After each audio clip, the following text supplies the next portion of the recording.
महाराज जी, जैसे हम लोग यात्राओं में जाते हैं तो बहुत सारी महिलाएं जो आती है हमारे पास, उनके पास सबके पास एक ही प्रश्न होता है कि हम इतनी मुश्किल से यहाँ तक पहुंचे और उन्हें फिर वो मासिक धर्म वगैरह हो जाता है, तो उस अवस्था में वो लोग क्या करें कि वो दर्शन करें या ना करें?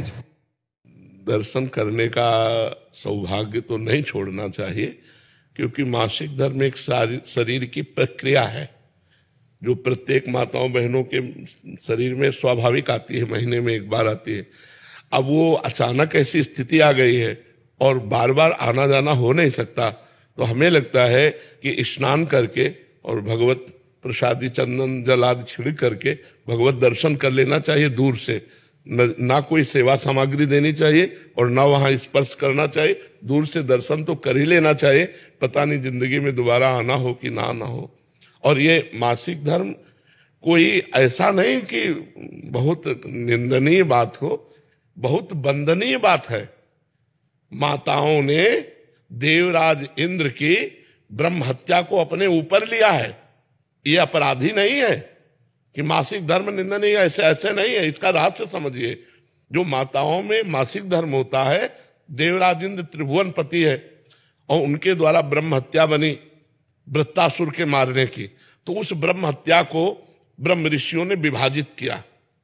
पहले नदी को दिया जो फेन बुदबुदा के रूप में ऊपर होता है, दूसरा वृक्षों को दिया जो गोंद के रूप में होता है, तीसरा भूमि को दिया जो ऊषर भूमि के रूप में होता है, चौथा माताओं बहनों को दिया जो मासिक धर्म के रूप में होता है।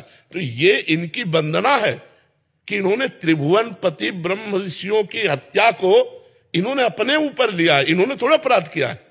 अब उससे लाभ से वंचित कर दिया जाए इनको, तो ऐसा नहीं, ऐसा नहीं। वो स्नान आदि करके पवित्र होकर यदि दर्शन कर ले तो सौभाग्य, क्योंकि बार बार तो जाना नहीं है। जी जी, बहुत मुश्किल। हाँ नहीं, हम इस बात में स्वीकृति कि आप कुछ भेंट नहीं दे सकती, आप कुछ छू नहीं सकते, लेकिन दूर से दर्शन करके अपना जीवन सौभाग्य तो संभाल सकते हैं। क्योंकि इतनी मेहनत करके किसी भी धाम में सबके पास इतनी अर्थ बाहुल्यता नहीं होती।